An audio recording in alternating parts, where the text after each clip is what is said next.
నేనేమంటున్నా అంటే కేసీఆర్ గారి రాజకీయ పరిజ్ఞానాన్ని క్వశ్చన్ చేసేంత స్థాయి నాకు లేదు, అంత అవగాహన కూడా నాకు లేదు. కాకపోతే పెద్ద నాయకులు అనేక సందర్భాల్లో ఒత్తిడికి గురైనటువంటి విషయాలు చరిత్రలో మనం చూసినాం. ఇవాళ అదే జరిగిందని నేను భావిస్తున్నా. ఒకటి.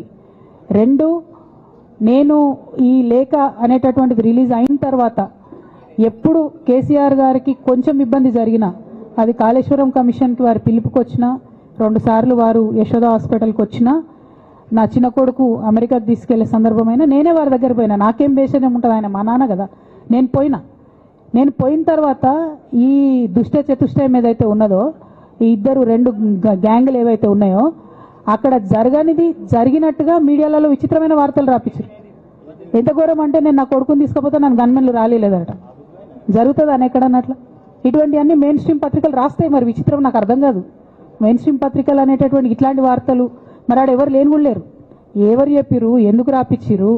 సో నేనేమంటున్నా అంటే, నేను ఎప్పుడు నాన్న దగ్గరికి వెళ్ళడానికి చూసినా కూడా మా మధ్య స్పర్ధ పెంచడానికి అనేకమైన వార్తలు రాపించి అనేకమైన కుట్రలు ఈ గత 103 రోజులుగా కొనసాగుతూనే ఉన్నాయి నా మీద. కానీ అంతకుముందు కూడా జరిగినాయనేదే నేను చెప్తున్నా.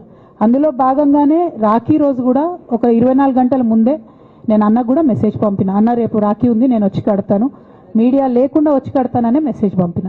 బట్ అన్న బిజీగా ఉండే ఎక్కడికో వెళ్ళిండ్రు, నేను అర్థం చేసుకున్నాను. అందుకే వెళ్ళి రాఖీ కట్టలేకపోయినాను. సో నేను నా వైపు నుంచి ఎక్కడ కూడా కమ్యూనికేషన్ చేయడానికి ప్రయత్నంలో లోపం జరగలేదు. అటువైపు నుండి కమ్యూనికేషన్ రాలేదు. నేను చెప్పాలనుకున్నవి, నేను ఎత్తుకున్న ప్రజా సమస్యలు ఈ 103 రోజులలో మీ ముందున్నాయి, అవి చేస్తూనే ఉన్నా. ఇక భవిష్యత్తుకు సంబంధించినటువంటి విషయం నేనేం ఆలోచించలేదు. ఎందుకోసం అంటే, నిన్న నోటీస్ రావడం అనేటటువంటిది డెఫినెట్గా నేను కొంచెం బాగా బాధపడ్డా. నాకెందుకు నోటీస్ వస్తుంది, మరి నా లేఖ లీక్ అయింది, లీక్ చేసింది ఎవరు అంటే చేసినటువంటి వ్యక్తుల మీద ఎందుకు విచారణ జరగలేదు అనేటటువంటిది ఖచ్చితంగా పార్టీ అంతర్గతంగా ఆలోచన చేసుకోవాలి. అంటే నన్ను ఏం మాట్లాడకుండా నన్ను డైరెక్ట్గా ఉరిదీస్తారు. నేను ఎవరి మీద అయితే కంప్లైంట్ చేసినో కనీసం వాళ్ళను అడిగినరా, అడగలేదా, చర్యలు తీసుకున్నారా, తీసుకోలేదా, ఏమీ చెప్పకపోతే, ఆ మాత్రం అంతర్గత ప్రజాస్వామ్యం లేకపోతే బయట ప్రజలకు మనం ఏం చెప్తామన్నది నా ప్రశ్న.